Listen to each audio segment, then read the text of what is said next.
बघाच नाही तुम्हाला, बघाच नाही आपला कोकण कसं आहे. हे बघा कोकण. फायनली गावाला आलोय भावानो. एकदम मस्त आहे, खूप आनंद वाटत आहे, एकदम मजा वाटत आहे इकडं. कसा आहे आपला कोकण. कधी तुम्ही पण या इकडे फिरायला. खूप मिस करत असाल ना तुम्ही पण इकडे.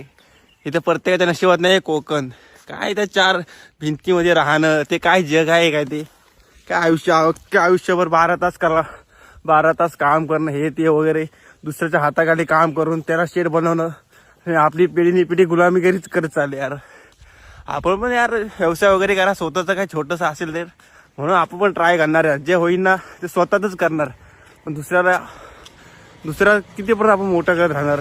कारण की आपलं पण आयुष्य आहे रे, दुसऱ्यासाठी नाही, स्वतःसाठी. आपल्या पुढच्या पिढीला आपण काय सांगणार आहे. दुसऱ्याचं नोकर होतं, हे केलं ते केलं. भले शिक्षण आपलं कमी आहे, पण आपल्यामध्ये काय ना काही स्किल तर असणारच ना. आपण पण नाही हार मारायची. खूप दम लागलाय थोडा चालल्यामुळं, आवाज थोडा. पण खूप मजा आहे इकडे. बघा कसं आहे एकदम वातावरण वगैरे. एकदम खार वगैरे, धुका वगैरे.